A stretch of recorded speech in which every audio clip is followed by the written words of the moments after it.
welcome back. It's now time for your Betfred Super League Week 4 debrief. And oh boy, well, there's some boilovers in this one. But before we get into that, we've got to start off with round 4 of the Betfred Super League. The Wigan Warriors at home to the Catalan Dragons. Yeah. Start off with the home side first. Wigan got away with a very, very convincing victory.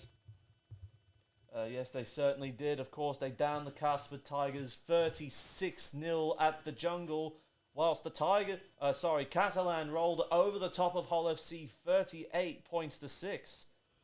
Yeah, so Wigan were, both of them were really in cruise control the whole match from start to finish. But Wigan, I think, were just that more cruise control factor as they kept Castleford out and scoreless. Yeah, it was just an absolute horror show from Castleford. Not a single try registered for the second week running. Nilled for the first time this year. But failure to register a point. And they only got one try against St. Helens. So their attack has just dove off a cliff faster than you can say Lee Radford's still the head coach. Well, yeah, I was just about to say that there's been some news out of Castleford after the results of the first 3 weeks where they're 0-3 to start the season. Yeah, so Andy Last is now in charge of the Jungle, but he inherits a side that's fundamentally broken at this point. Well, you just have to look at the off-season recruits. Like, they got Gareth Witt up there, like, he's the first one that comes to mind, obviously. But you're bringing in players like him, and you're not even winning the game. I know it's not just down to Witt up though, it's around the whole team, but seriously, why recruit like a top name like him and then just can't perform? Well, speaking of those who can perform, Liam Marshall, back-to-back standout player in my estimation, 3 tries, 302 run meters, 5 tackle breaks, and 3 line breaks. As really that Wigan spine, between Harry Smith and Cade Cuss with Jai Field at the back, they just tore Castleford's defence to shreds. Almost definitely they did, and like more Harry Smith than any of the other two you just mentioned there. His kicking game was on point, and he just had support wherever he kicked, and everyone backed each other up as well. Jai Field getting involved again, Cade Cuss getting involved as well as Bevan French, and like I said, Liam Marshall, he's just an absolute on fire at the moment. Well, he's back 7 tries in 2 weeks. I definitely say that's on fire. Yeah. Now, Catalan, on the other hand, they just bullied Hull FC. Straight up, Hull got bullied by that big Catalan forward pack, especially Boyd with the introduction of Siwa Taukiaho. Yeah, like Catalans looked like they were going to be unstoppable all match. They were just a little bit shy of a clean sheet. But still, at home, had the home ground advantage, and they dominated. Yes, they performed Again. very well at home. Really opened up Hull FC from the word go. Oh, I think when you had Paul Seguer and Mikhail Gudamon score back-to-back tries unopposed when they went up 18-0 at one point, it was just too much for Tony Smith to handle after a 2-0 start. Adam Kieran, I'd say, was the standout player for Catalan this time round. One try assist for Tom Johnston in the corner. Third straight game he's now scored in. Yep. Light on the running side, 48 run meters, 4 tackle breaks, a line break, and 7 from 8 goals converted. Very, very, very solid effort there from Adam Kieran. But there is a bit of bad news for Catalan as well. While they did impress in front of the home faithful, they did unfortunately lose scrum half Sejar Rouge for this game. According to Love Rugby League, his time frame has yet to be confirmed. Still no word on Mitchell Pearce yet, so I would expect at this point Kieran and Tyrone May to line up in the halves, and someone from the Catalan and reserves gets a call up. Perhaps Romain Franco gets a start in the centres. Potentially, but you could also potentially say that Mitchell Pearce could be back this week too. We just honestly do not know what the hell is going on with him at the moment. Well, I think the team sheets don't get, at least the first game alone, don't get named for a couple more hours. By the time we're in bed, the other side of the world's just starting to wake up. And it's just like, by the time we're recording this, it's still on the Tuesday. Yes. As for Jake Wardle, he did suffer a concussion in that win over Castleford, but... due to the 11-day, a turnaround for concussion, he will probably miss out, and I would expect Kai Pearce-Paul to continue. Probably miss out. He more likely will miss out underneath that rule, which is a good rule to have in. To be quite honest with you, they need to probably introduce that over here in NRL. Well, it comes close to it, but I wouldn't rush it just yet. It's still trial and error. Don't get me wrong. Well, we've been talking about this game just for 6 minutes on its own. Well, there you go. Time flies when you're having fun, eh? Final prediction. Look, I think the forward packs is going to be a big area of contention. And the spine has held up for Catalans as well at this point without their first choices in Sam Tompkins and Mitchell Pearce. But coming up against the in-form Harry Smith, who's really been kicking all over the park, putting his centres and wingers in the perfect position, I can't go past a Wigan home performance on a very big scale. I'm predicting the Wigan Warriors romp home 13 points to 20. Oh, okay. Look, I'm going to say the Wigan Warriors as well. They're just in absolute sublime? Yeah, sublime form. Yeah, sublime form at the moment. Catalans, they're in pretty reasonable form themselves, but I think Wigan will still be too strong at home.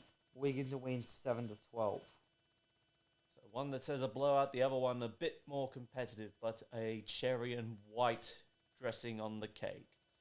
Now, moving on to the first of the Friday games, of course, Saturday local time. The Lee Leopards at home against the defending champion St Helens. Now, you wouldn't hear this one before. Saints going down to the Leeds Rhinos at home 25-24, whilst Lee got up against Hull KR 30 points to 25. That was a surprise result, to be quite honest with you. Which one? Really both of them, but the more surprising one, the Leopards getting up over Hull KR. Yeah, I didn't see that one coming at all for the for the away side last week, home side this week. Hull KR just looked like they were in cruise control for probably 2/3 of that game.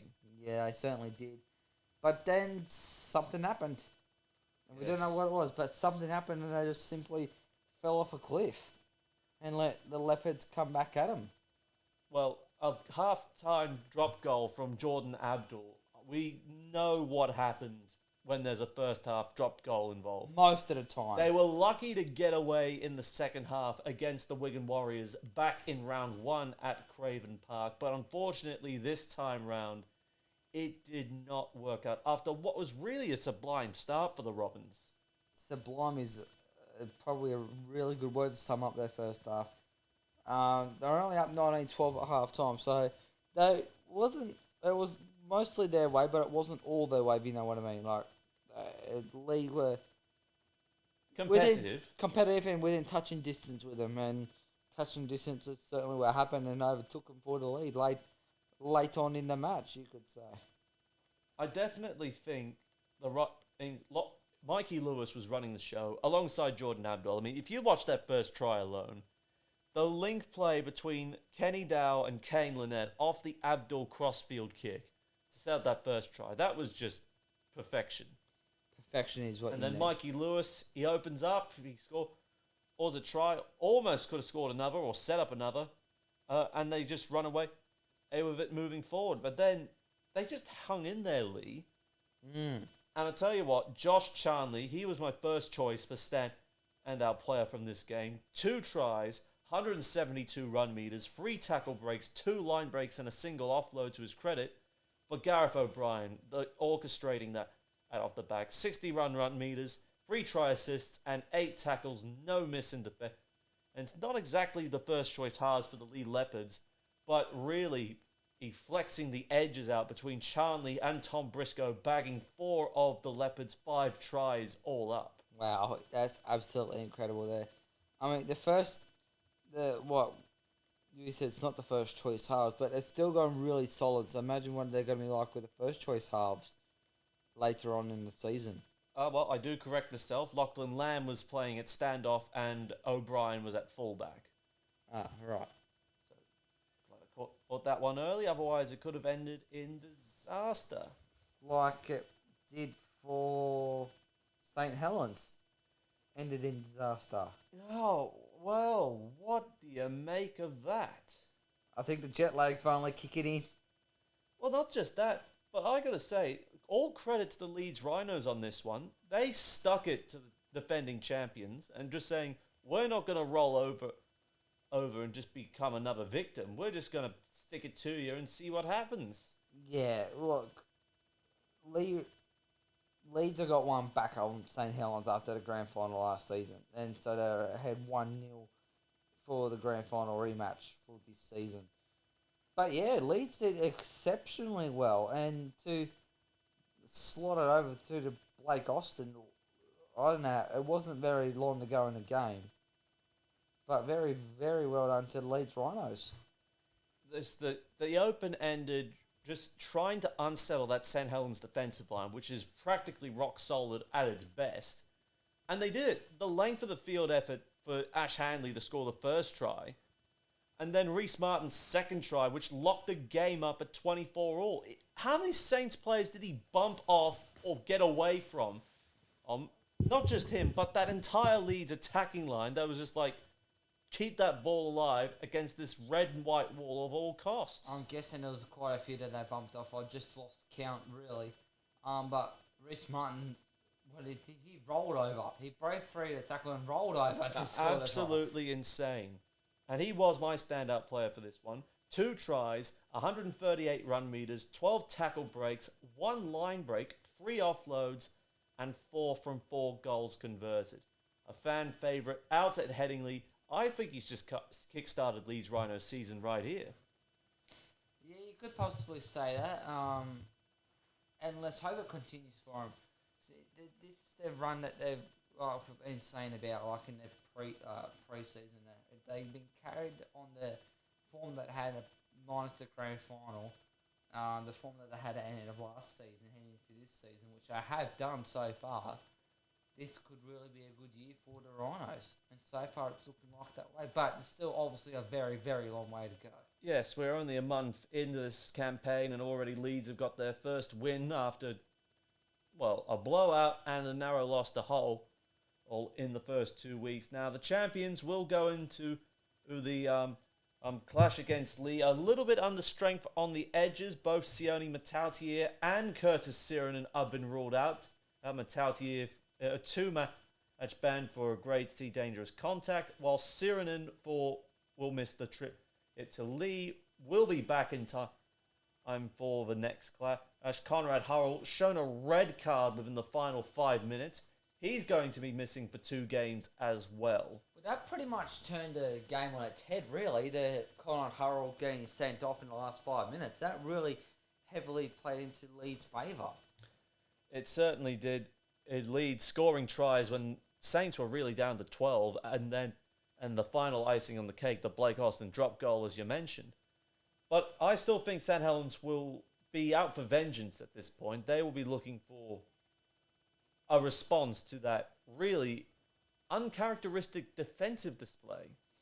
It was a little bit uncharacteristic, but probably it was a grand final rematch. Teams were still, not frosty, but like really wanting to get into each other, just try and make up for the to go 2 in a row for St. Helens against Leeds, or for Leeds to get one back onto them.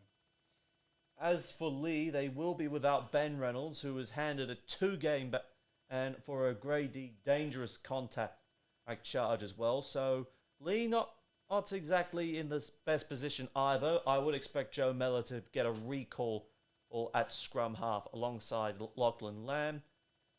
But apart from that, Saints are also going to be boosted. Will Hopper-Wadi's going to be back, so he'll now slot in straight at right centre.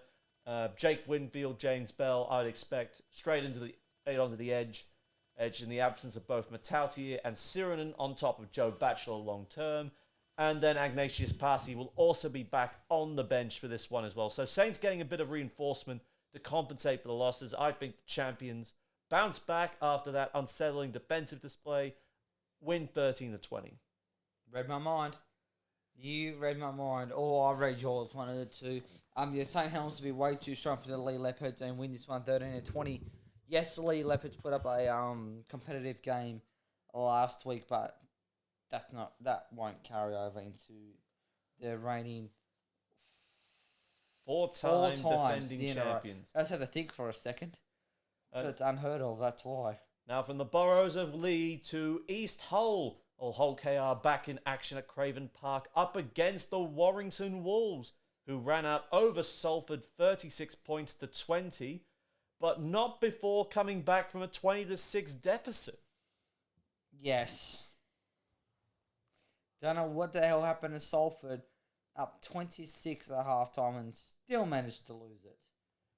That's 2 weeks in a row that's happened now. Not to mention you were gifted a try. George Williams gifted you a try in that first half. Yes, he certainly did. But I don't know what's happened. Seriously, I don't know what the hell happened with Salford. But Warrington was probably George Williams yet again took control of the team and come through with a victory. He might have thrown an intercept in the first half for Ken Seo to set up Ryan Briley, but he did the exact same thing again, this time with a result. And you're right, he absolutely torched Salford in the second half. 1 try, 3 try assists, 180 run meters, 11 tackle breaks, 2 line breaks, and 2 offloads. But really, where Salford got undone, not 1, but 2 8-point tries, or possible 8-point tries. Yep. Yes. Which is not good. 1 is not great, but 2 is like, why? Why have we given away 2 8-point tries? That's a brain explosion if you're giving away 2 possible 8-point tries in a game. 1's rare enough to score on its own. Yeah, but to give away the 2, well, Salford know how to do it. I don't know when was the last time we ever saw a 2 possible 8-point try in the match.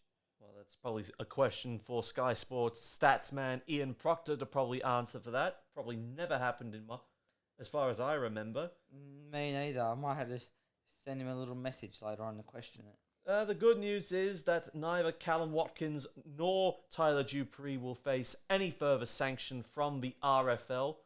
Also, they will be available for their clash against Hull FC, though it is a different situation for Hull KR captain Sean Kenny Dow. Under the Grade E unnecessary contact charge, he is facing somewhere between 3 and 5 matches on the sideline. That's a bit for harsh. unnecessary contact with a player who is or may be injured. Oh, I mean, if he's checking on his welfare, then that's harsh. But if he's doing it to be a bit of a smart ass, then that fits the crime. So you can be 50-50 on it, but 3 to 5 matches, 3 probably is... Oh, look, 3's probably then 3 or 4 will be the limit, but 5 is just a bit way too harsh, I think. But they've got to learn not to do it. And there's some good news for the Warrington Fort Ord Pack with Joe Philbin and Daryl Powell both within a month of returning to the side, and Matty Nicholson also a fortnight away. So there's some reinforcements coming for Daryl Powell, who have done probably overachieved at this point, when given the injuries to the forward pack. But getting Dudson back, Philbin's versatility is useful, and then Matty Nicholson gets a second chance to show why he left the Wigan Warriors when he did. Well, yes, but also you had to look at where Wigan are going as well. So, but yeah, both have had a pretty reasonable start to this season, both sides. I mean, Warrington have had the better one. I think they're undefeated so far. No, sorry, they've had 3 one and loss. 0 at the top of the table. You had it right the first Undefeated, yep. Okay, I think a 2-1. Yep, 2 and 1 after that loss to Lee, and I think, judging on both performances, Warrington can kick on here. I think they'll go to Craven Park and they'll walk away 4 and 0, and I think they'll do it about 7-12. Well, Warrington are in really good form compared to where they were at last year, I should say. Not this time last year, but last year in general. But yeah, I'm gonna have to say Warrington will get away with the win 7-12 also. It's actually gonna be a really good matchup, this one. Two teams that are going really well at the start of the season off. Well, speaking of teams' results, one on the up, the other in dire straits. It's the Leeds Rhinos up against Wakefield Trinity at Headingley. Of course, Wakefield getting nilled for the second straight week in a row, going down to the Huddersfield Giants 8-0. I'm going to say a pretty boring game, to be quite honest with you. One try, one conversion, one penalty goal. That's all it was. All match. Yes. Very, very boring game of rugby league indeed. It's honestly like that round 4 fixture in the NRL last year between the Titans and the Tigers. There's really not much to talk about apart from that Wakefield turf. Yes, it's coming to question How yet again. The RFL could give the green light for that monstrosity that left Catalan battered and bruised, literally battered and bruised, who's from all the cuts players were suffering on their arms. I mean, you saw Theo Farge on those replays. Literally head to toe was covered in the sort of padding NFL players wear on the regular. Well, I think there's some other players, not just Theo Farge. I mean, Theo Farge was head to toe, but there's some other players that would just had like their arms covered up in anticipation of the turf.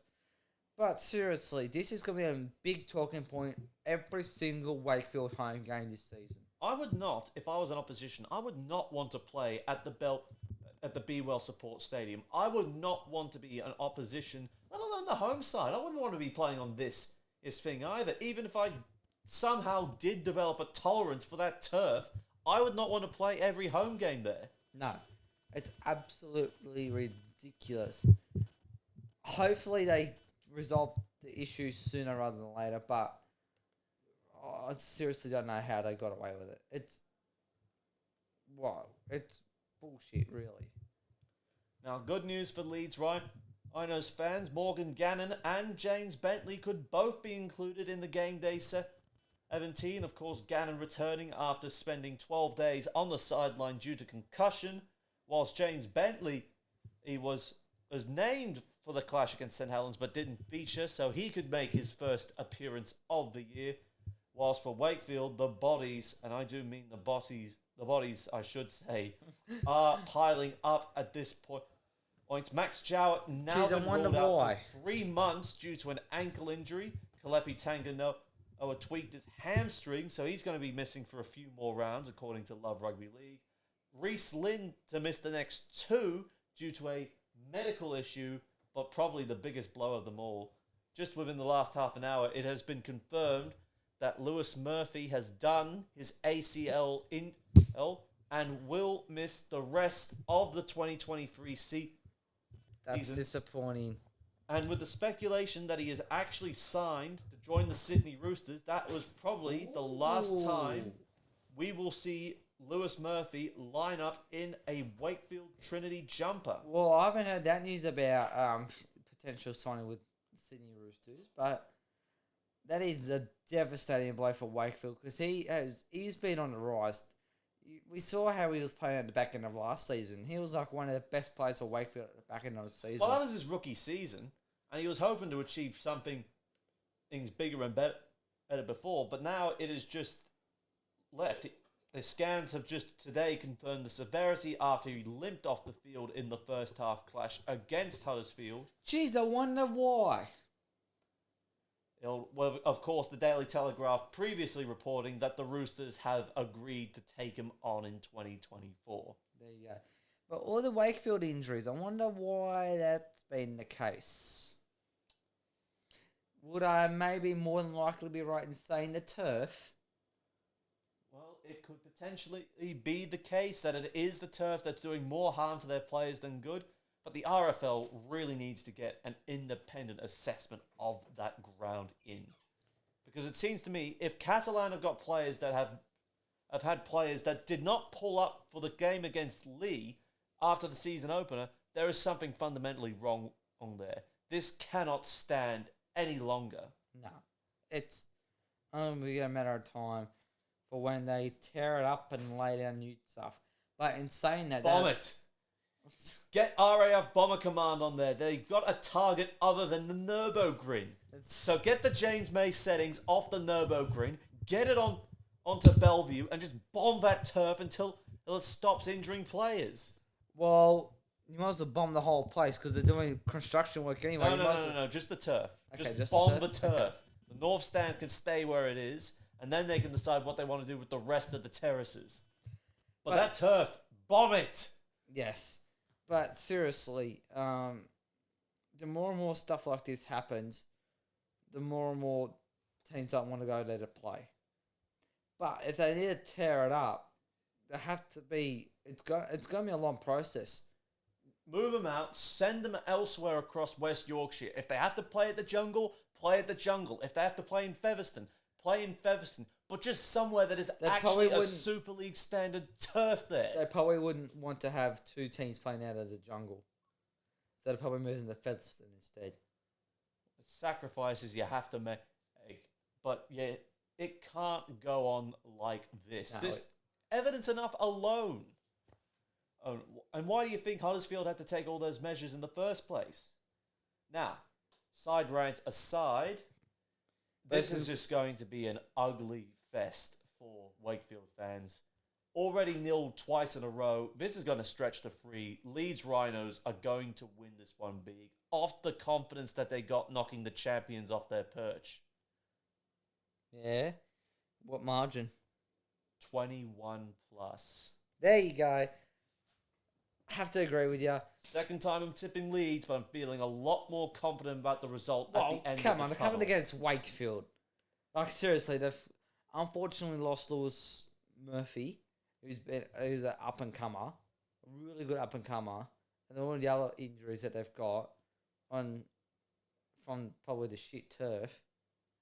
Leeds have got this one heavily in their favour. Now, it's not the only game in West Yorkshire being played, because our main game on the Sky Sports cameras will see the Huddersfield Giants line up against the Castleford Tigers.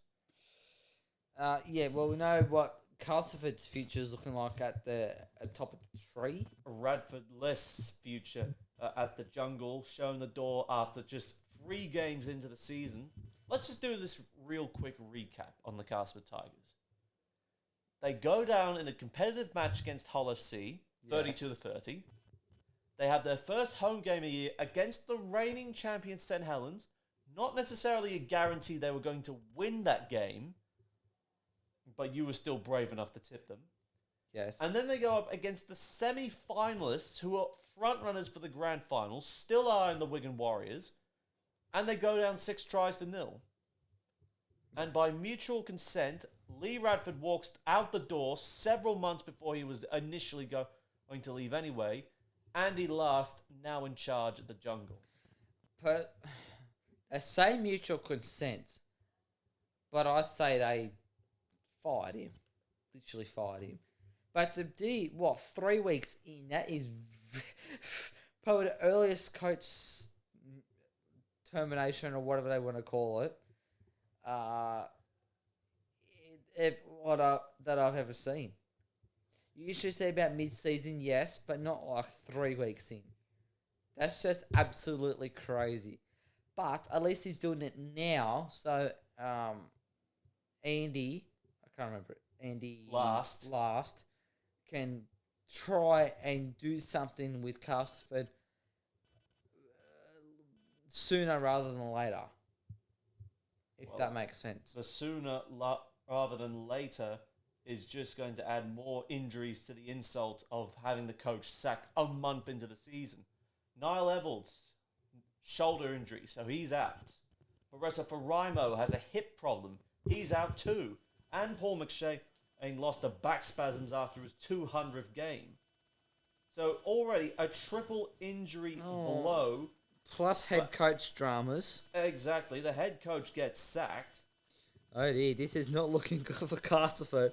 And on the flip side, well, first of all, Tuilola here, I think, like we said, that last result against Wakefield was boring, but I still think he looked likely of setting something up. 114 run meters, 4 tackle breaks, 1 line break, and both goals converted for the penalty goal and the Joe Greenwood try. But here's the big news coming in for Ian Watson.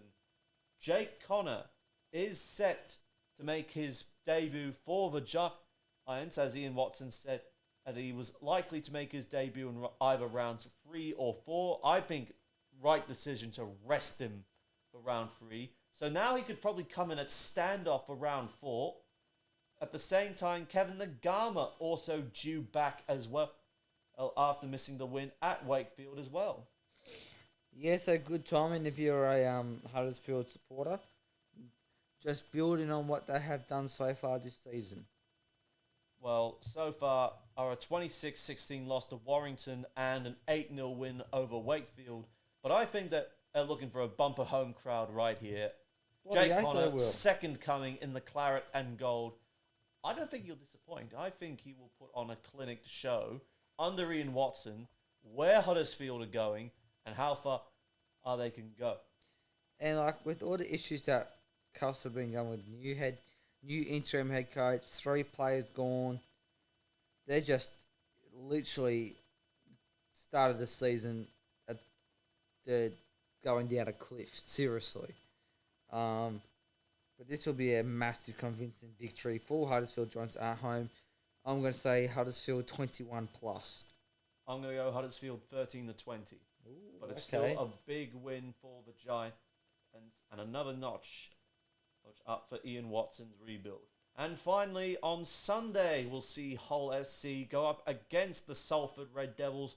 2 sides that got rolled big time, either across a whole game or in the space of 40 minutes. Yes, so this should be an interesting matchup to see who can bounce back the quickest. I think whoever scores,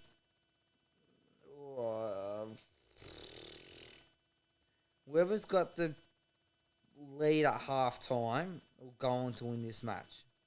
Because that, to me, show that they've bounced back quickest from their biggest defeat, from their bigger defeats in round 3. Well, for Salford, while they do have the reprieve of having Tyler Dupree and Callum Watkins, the skipper, both available, all unlucky to avoid suspension in that loss to Warrington, Alex Gerrard will be ruled out for the next 6 to 8 weeks with a knee injury. So the mounting toll at Salford piles up as they run out of fit bodies to throw at the opposition. Well, didn't you say last week they only named 21 players, or was there... There's only 21 fit players in the Salford squad. But there's injury trouble on the front for the Black and Whites. Both Ben McNamara and Tex Hoy suffered knocks in the loss to Catalans. And shoulder for McNamara, and for Hoy, his back. Whilst Joe Cater, with a shoulder concern, was a late withdrawal before a ball was even kicked. All 3 could either play or they could all be withdrawn. Yeah, depending on how much you want to risk them this earlier in the season. Look, I personally would not play them to have them fit for the remainder of the season. If it was at the back end of the season, then you could rest them too. So I'd rest them just to be on a safe side this early on in the season. Salford had a good start to the year. Downing Lee at the Sports Village. Very unlucky to go down to KR. Should have won that game against Warrington, but they let that one slide as well. I think Salford arrest them as to decline. I think they bounce back 7-12 against a Hull FC side that too has hit a giant hurdle. Look, as much as I'd like to say Salford will win, I've kind of tipped them at the start of the season, and I've pretty much got them right once, and that was round 1. But I'm going to have to go against them and say Hull FC this one wins 7-12. I think even with the packs, I think Brodie Croft and Mark Sneed need to really get together, sit down, have a beer, and say, let's take this side back to Old Trafford. Well, The sooner they do it, get all the fit bodies they can, just sit down, have a beer, and just decide, let's go and do this. Let's start here. well, they were so close last season. I thought the momentum was going to carry on, and it even carry on into this season, which it did in round one. And the last 2 weeks have been well. I can say so close because they were winning, but then just let it slide in the end. So I'm still going to go Hull FC 7-12. I don't see Salford bouncing back this week, The unfortunately. fact that I've got more confidence in Salford than you do says a lot at this point in time. Yeah, but remember, like I just said, I've tipped them 3 weeks in a row, I've got them once. Maybe round 5, we'll go with Salford in round 5, but we'll touch on that next week. Well, on that note, it is full time here from us. If you like this part or the NRL part that came earlier in the week, make sure you leave this one a like, hit that subscribe button, and click the bell to allow for notifications so you never miss a week of rugby league action. Don't forget to give us a follow on our social media pages. On Facebook and on Instagram it is at Sideline Chat, and on Twitter it is at Sideline Chat RL. Our hashtag SideChatYT. Hope you enjoyed this debrief and the NRL part that followed before, or enjoy the footy over the weekend, and we'll be back next week with more rugby league. Along with Mark Hendry, I'm Connor Marcellus, and you have been listening to the Sideline Chat. We'll see you next week. Bye.